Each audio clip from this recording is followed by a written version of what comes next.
Olá pessoal, tudo bem? Quem vos fala é o professor Salomão Saraiva. Pessoal, vamos aqui, portanto, dar seguimento à nossa videoaula e vamos, portanto, dar seguimento ao estudo no que tange especificamente às tutelas, para chegarmos na tutela executiva.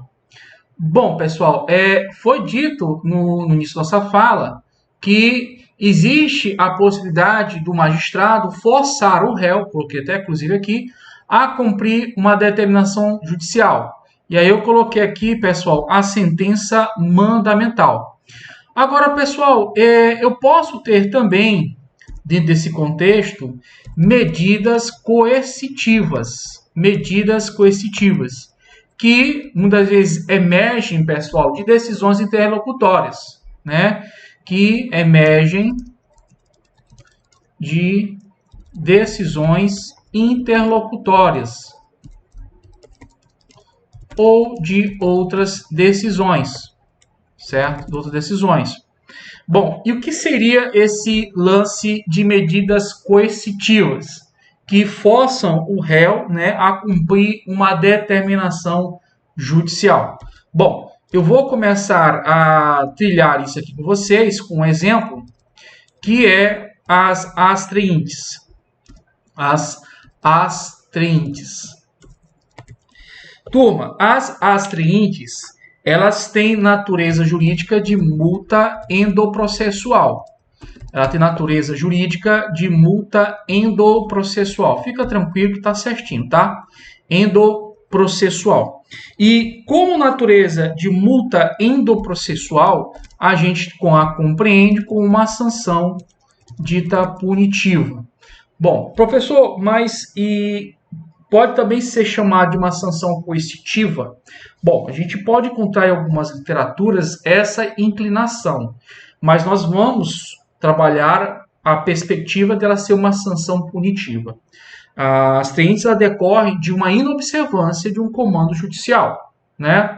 Então, nesse sentido, pessoal, é interessante nós estabelecermos um quadro de divisão das sanções, né, que vão impactar no âmbito processual, que são as sanções punitivas e versus, né, as sanções coercitivas. Tá? Essas sanções são demasiadamente importantes para a compreensão do tema.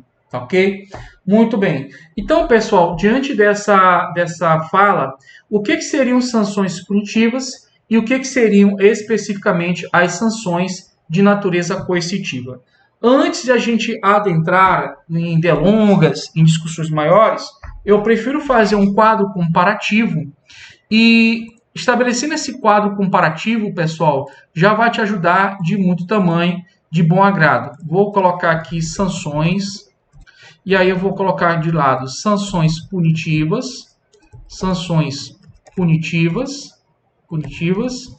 e do outro eu vou colocar as sanções coercitivas, sanções punitivas, e do outro vou colocar a expressão sanções coercitivas. Tá? Acho que vou até fazer legal, vou botar em versalete, como se fosse uma capitulação, né, de um título, fica legal. Muito bem. Pessoal, no que tange as sanções punitivas, ela tem uma característica de um olhar para o passado, né? Ela tem um olhar para o passado, tá? Um olhar para o passado. E, nesse sentido, ela visa castigar um ilícito praticado. Veja, essa ideia de ilícito a gente também pode absolver com uma violação de um comando judicial. Sabemos, inclusive, que a inobservância de um comando judicial pode gerar crime de desacato, né? Então, a sanção punitiva, ela tem, nesse contexto pontual, uma perspectiva que pretérita, passado, né, atrás. As sanções punitivas, pessoal, como envolve a imputação da prática de um crime, como a imputação da prática de um ilícito civil, de um ilícito endoprocessual, uma temática processual, uma prática de um crime, né, crime, fato típico, antijurídico e característica de culpabilidade, ou mesmo uma situação de litigância de má-fé, um embaraço na ordem dos processos, a produção de provas falsas, provas vis, né, que contaminam toda a lisura do processo. Nós temos, portanto, que observar uma situação taxativa, né? Então, o rol é taxativo e sempre legal. Então, cuidado com isso. Esse rol é taxativo e ele é sempre de órbita legal. Não há, portanto, uma inclinação de criação de novas hipóteses, tá? Um outro ponto interessante aí a essa dinâmica é que ela tem sempre um caráter retributivo do ilícito praticado por alguém. Sempre vai estabelecer essa pertinência quanto a um ilícito praticado por alguém. Bom, destaco aqui que está atrás na doutrina o artigo 139, no seu inciso de número 3, tá? Do CPC. Muito bem. Bom, pessoal, sem delongas, eu tenho agora as sanções coercitivas. O olhar dela é para o futuro, tá? O olhar dela é para o futuro. E visa sempre prometer um mal maior para quem deixar de cumprir uma obrigação vindoura, certo? Então, as sanções coercitivas, elas fazem uma inclinação, elas fazem um atiçamento para que a parte ela seja psicologicamente inclinada, né, para cumprir. Então, traz essa ideia. Elas têm, portanto, elas são desprovidas de caráter retributivo quanto a ilícito praticado. Porque, veja, pessoal, não há que se falar em um ilícito praticado. Ela visa prevenir,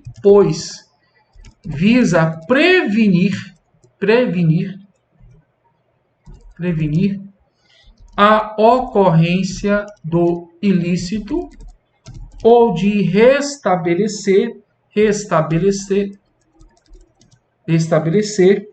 se possível, o status quo ante. Então, isso se deságua nas chamadas sanções coercitivas. A doutrina, ela cita como referência nesse diálogo de fontes que, no que tange respectivamente a essa matéria, eu até para fazer aqui um conjugado, deixa eu botar assim, aí fica legal.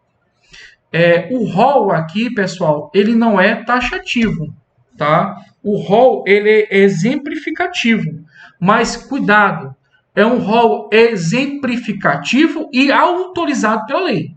É diferente de um rol que é meramente aberto. Não, ele é um rol, olha só, é um rol exemplificativo e legal, mas admitido as ditas atípicas medidas, as atípicas sanções coercitivas. Então, eu tenho a possibilidade do magistrado ele trazer circunstâncias que sejam inclinadas pela atipicidade. Mas veja, isso dentro de um viés, isso dentro de uma conjectura legal. Bom, foi colocado aqui no anterior o artigo 139.3. E esse aqui, segundo a doutrina, nós vamos colocar o artigo 139, inciso número 4 do CPC. Tá ok? Eu vou fazer aqui a leitura desses dispositivos. E aí a gente segue o nosso estudo. 139. Então, pessoal, no capítulo atinente dos poderes, deveres e a responsabilidade do juiz, nós temos no artigo 139 a seguinte informação: o juiz dirigirá o processo conforme as disposições deste Código, incumbindo-lhe, inciso número 3, prevenir ou reprimir qualquer ato contrário à dignidade da justiça e interferir postulações meramente protelatórias.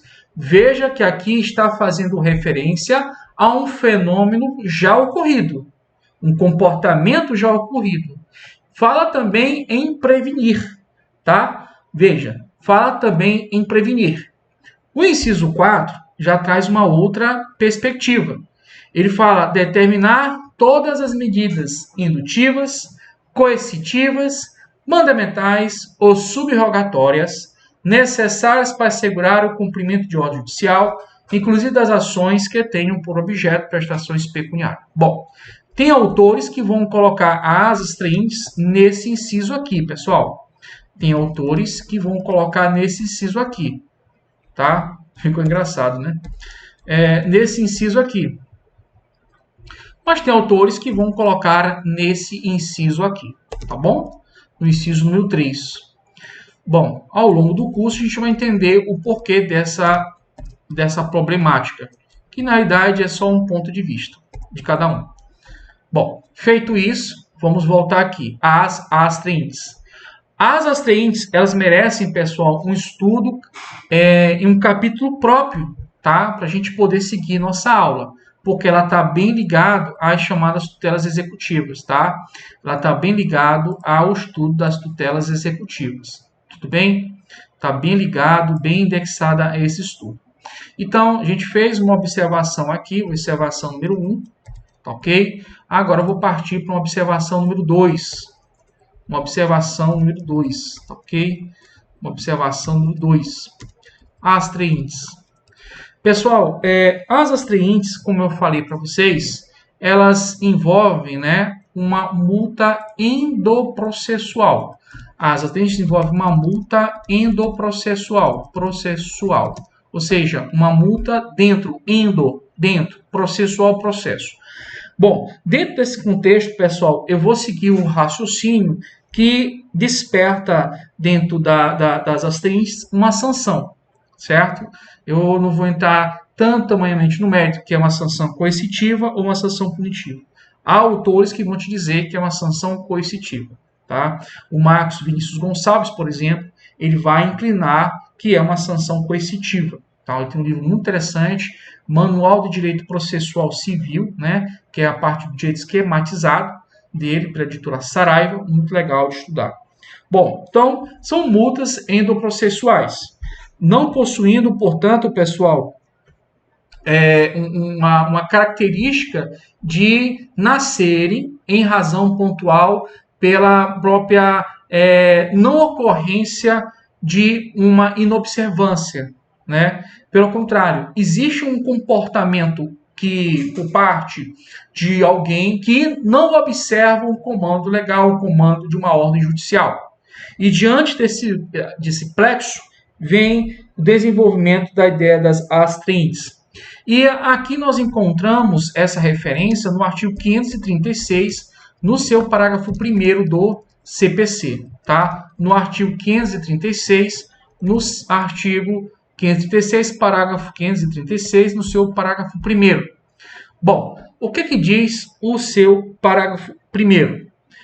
Para atender ao disposto no caput. O que o caput fala? Ele fala do cumprimento de sentença relativo à decisão judicial de sentença que reconheça a exigibilidade e obrigação de fazer ou de não fazer, tá? Então, num primeiro momento, pessoal, as astraintes, elas nascem para esse tipo de situação, obrigações de fazer e não fazer, certo? Bom, nesse sentido pontual, vamos para o parágrafo 1º novamente. Então, para atender ao disposto no caput, ou seja, as sentenças que venham a reconhecer, aliás, os cumprimentos de sentença em que venham diante de uma sentença que reconheça a exigibilidade e obrigação de não fazer, o juiz poderá determinar, entre outras medidas,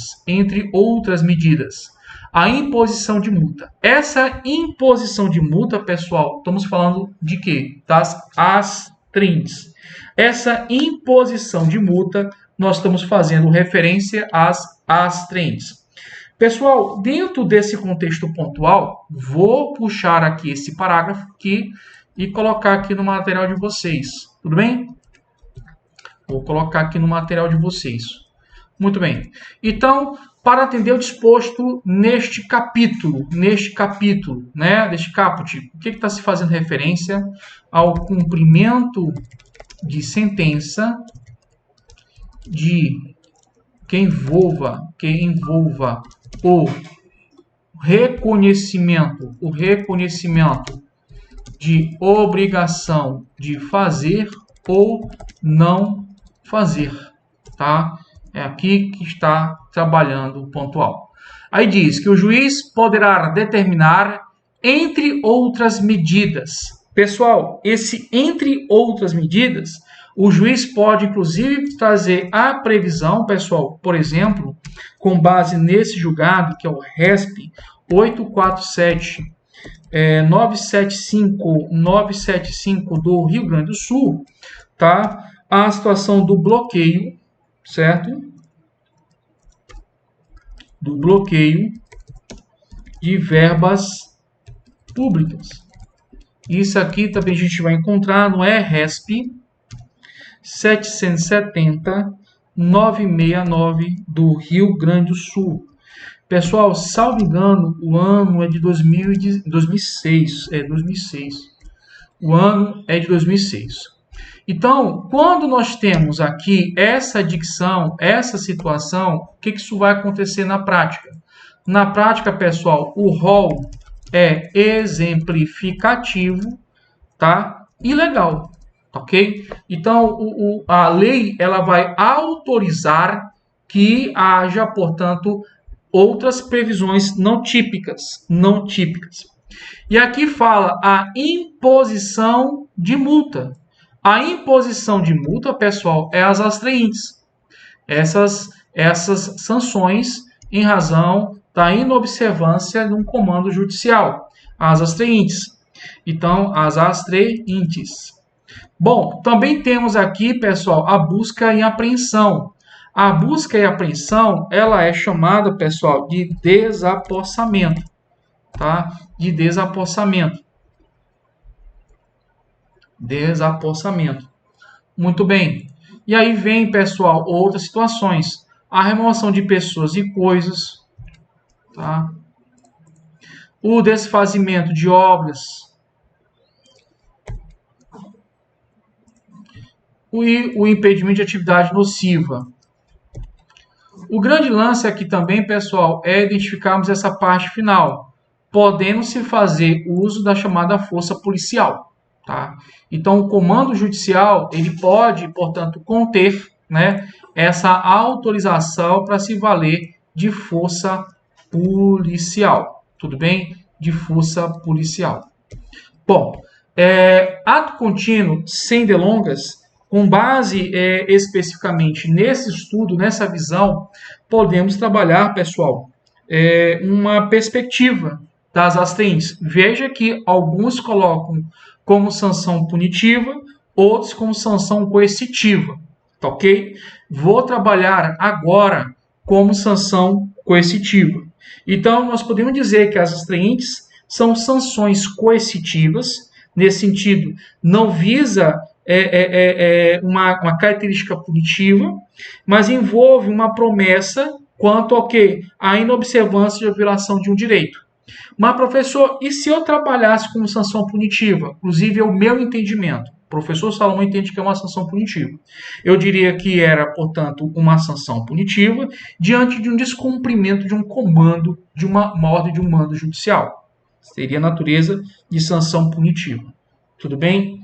Bom, então, dentro desse aspecto pontual, existe sim uma dicotomia, uma discussão nesse quesito, nessa situação.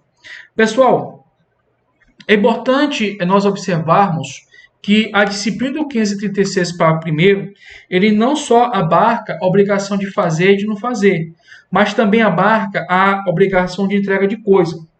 Isso não é, portanto, uma situação que deve ser ignorada.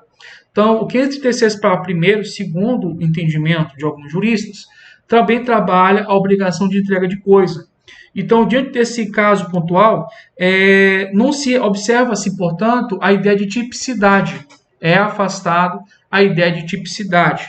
E com base nessa violação do 536, parágrafo 1º, eu posso ter, pessoal, a incidência do artigo 77, parágrafo 2º do CPC, que fala dos atos atentatórios à dignidade da justiça. Então, vamos colocar aqui só uma vertente aqui.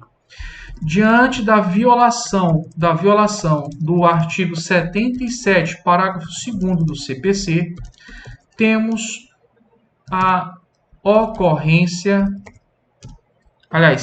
diante da violação do artigo 536, né, turma? Parágrafo 1º do CPC, haverá a incidência agora sim, temos a ocorrência relativo aos atos atentatórios à dignidade da justiça, aos atos atentatórios à dignidade da justiça, tá ok? Nós vamos ter, inclusive, uma aula só para falar disso, ok? Vou deixar aqui bem marcado o ponto. Então, outro ponto aqui de exame pontual é que as medidas coercitivas indicadas no artigo 536, parágrafo 1º do CPC, segundo doutrina, não só abarca as obrigações de fazer e de não fazer, mas também as obrigações de entrega de coisa, pessoal. A entrega de coisa. Tá? Fato este em que temos o afastamento do fenômeno da tipicidade no CPC. Ok? Tipicidade no CPC. Bom, nesse momento era isso que eu queria falar agora de imediato, mas tem mais coisas, pessoal, tem mais coisas que vão trabalharmos durante nossa aula. Bom, nesse sentido pontual, eu acredito que a gente já viu bastante elementos, mas da matéria das ações mandamentais. Mas eu também vou trabalhar um outro ponto, pessoal, que é bastante interessante. Voltando aqui, pessoal, no que esse quesito aqui, ações mandamentais. Bom, vou voltar aqui nesse questionamento das ações ditas mandamentais. Bom, pessoal, nós também temos a possibilidade, da chamada ação de modificação de registro público. Pessoal, essa ação ela envolve uma ordem, um comando dito judicial. E a previsão pontual está no artigo 109 da Lei 6.573. Essa lei é a Lei dos Registros Públicos. Tá? Bom, essa ação ela se justifica em 3 situações. A situação de retificação, restauração e suprimento. Repito, essa ação que envolve modificação, ela abarca 3 situações: retificação, restauração e suprimento. Bom, fica mais interessante a gente identificar essa ação dentro da própria lei, né? Dentro da própria lei. Bom, o artigo 109 dessa referida norma traz a seguinte informação. 109 traz a seguinte informação. Quem pretender que se restaure, supra ou retifique assentamento no registro civil, requererá em petição fundamentada e instruída com documentos ou indicações de testemunhas que o juiz o ordene, ouvido o MP e os interessados, no prazo de 5 dias, que correrá em cartório. Bom, então esse tipo de ação, pessoal, ele envolve sim uma relação jurídica triangular ou angular, na medida, na consequência que tem a participação do magistrado. Dentro dessa circunstância, pessoal, nós temos aqui, vamos baixar aqui um pouco, o artigo 110, em que autoriza a própria retificação pelo oficial de registros, né? Pelo, abre aspas, fecha aspas, como o pessoal geralmente usa, o dono do cartório, né? O pessoal usa muito essa expressão, que na verdade é um oficial de registros, tá? Então, o oficial retificará o registro e a averbação ou anotação de ofício ou arrependimento interessado. Então, aqui nós estamos em uma situação em que o próprio oficial de registro pode fazê-lo sem que haja um comando judicial. E aqui também temos quando é provocado, tá ok? Mediante petição assinada pelo interessado, representante legal ou procurador, independentemente de prévia autorização judicial ou de manifestação do MP. Então, pessoal, para a gente não ter dúvidas quanto a isso, vou botar aqui um sinal de diferente. É diferente, pessoal, do artigo 110 da Lei número 6.015 de 1973, porque, pessoal, pode ser feita a modificação, né, a modificação ex officio. Opa, desculpa, gente. Ex officio ou a requerimento, aliás, ou a solicitação do interessado, não necessitando, deixa eu copiar esse aqui, fica mais rápido, de prévia, olha só, mais rápido aqui para a gente seguir logo o barco, de prévia autorização judicial ou de manifestação do Ministério Público, do MP. Tudo bem, turma? Beleza? Bom, então aqui a gente vai fechar esse... Ah, tá, tem mais uma ação que veio na minha cabeça agora. É a ação de retificação de registro de imóveis. Também é o caso. Bom, pessoal, eu queria colocar aqui também uma observação, tá? Deixa eu só marcar aqui isso. Eu queria só colocar uma observação. O sistema registral e notarial brasileiro, esse é sistema maiúsculo, né? Registral ou notarial brasileiro adotou a doutrina alemã, segundo a qual reconhece que a retificação do registro público é imprescritível. Segue-se com base na preciosa orientação emergente do saudoso jurista Pontes de Miranda. Tá? Pontes de Miranda já trazia esse entendimento. Então, essas ações que envolvam modificação do registro, elas são imprescritíveis. Casos são muito comuns, pessoal. Vamos trabalhar aqui essa parte do registro civil.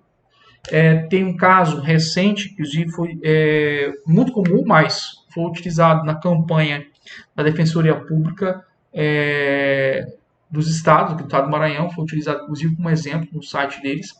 Um caso de uma pessoa que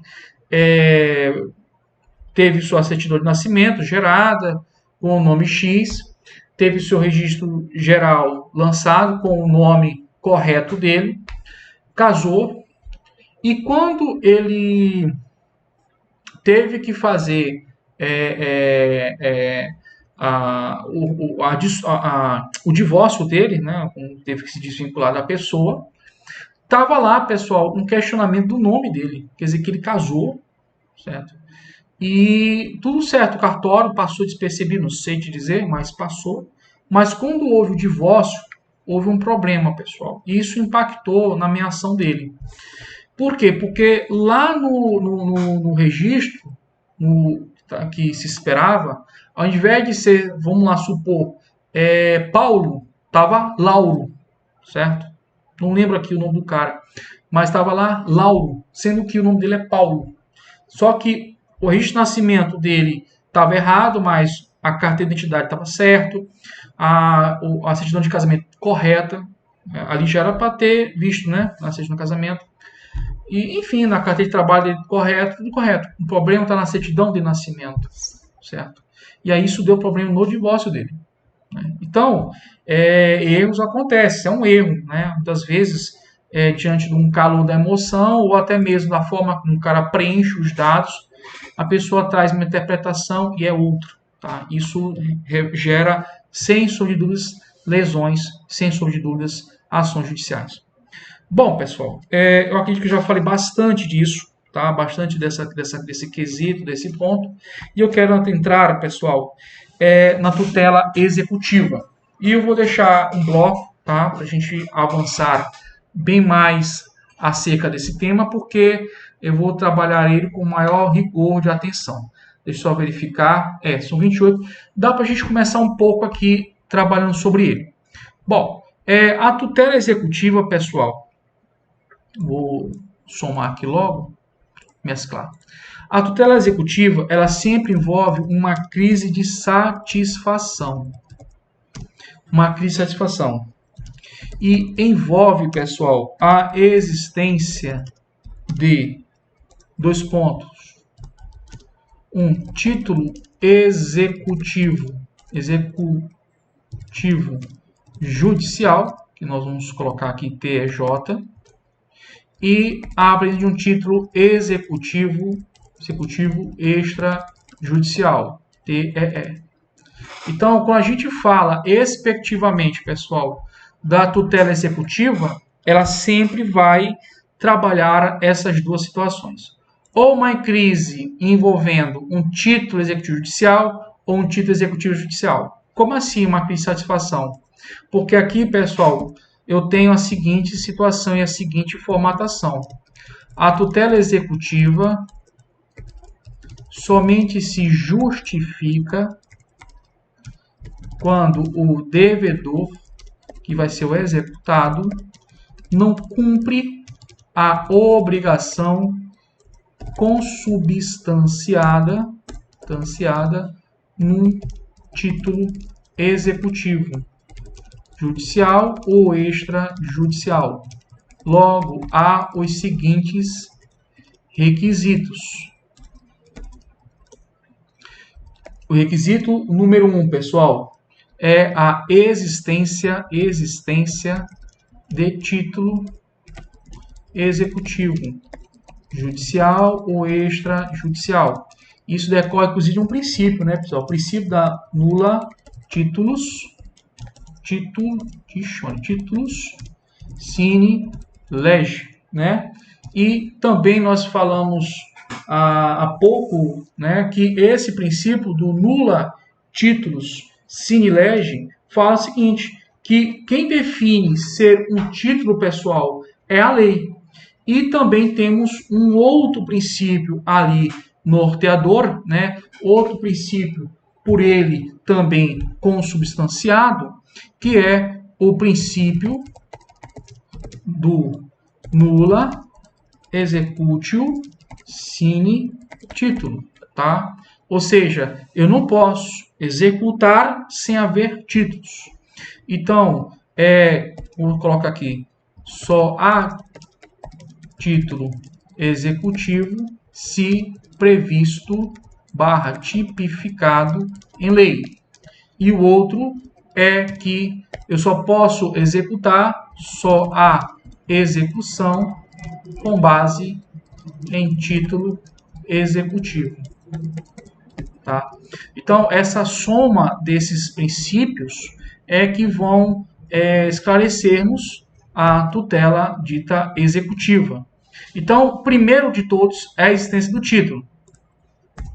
E o segundo requisito é a inobservância da obrigação que emerge do título executivo.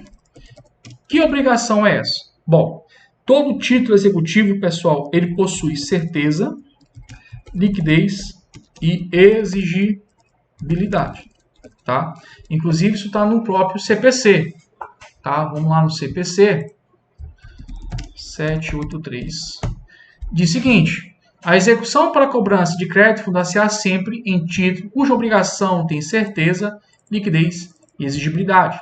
Professor, e a execuibilidade? Bom, se a gente vai trabalhar mais à frente do que tange especificamente os títulos executivos extrajudiciais. Tá? A gente vai trabalhar um pouco essa questão. Mas, de toda maneira, pessoal, todo e qualquer título tem que ter o quê, gente? Título executivo. Olha o capítulo aqui, ó. Título executivo. Tem que ter certeza, ou seja, a existência da obrigação, a liquidez. Como essa obrigação é satisfeita? É pagamento de dinheiro, é uma obrigação de fazer ou não fazer, e exigível, ou seja, ele é um título válido, preencheu os requisitos legais. Então, ele pode ser objeto de cobrança. Então, essa soma, essa conjugação aqui, deixa-nos bem claro que, para que haja pontualmente, pessoal, a execução, tem que haver, portanto, um título que apresente essas três características, que é a certeza, a liquidez e a exigibilidade. A liquidez, certeza e a exigibilidade. A certeza, a liquidez e a exigibilidade. Tudo bem? Vou colocar só em itálico, posto que é uma língua estrangeira. E vou fechar esse bloco, pessoal. Vou fechar esse bloco. No próximo, eu vou falar um pouco mais da tutela executiva. E aí eu vou falar, inclusive, de situações onde a tutela executiva ela é híbrida. Ou seja, num primeiro momento, ela vai ser um processo autônomo executivo e, no segundo momento, um cumprimento de sentença. Tá ok? Então, nos aguardem rapidamente que no próximo bloco vamos finalizar essa parte da aula, que o conteúdo é gigantesco. Muito obrigado a todos vocês. Tenham, portanto, um bom aproveitamento da nossa aula. Desejo-lhes, portanto, um excelente estudo, um excelente avanço mental, intelectual. Nessa essência, sabemos que o sucesso é uma decisão sua e que Deus realiza sonhos. Um grande abraço e até daqui a pouco.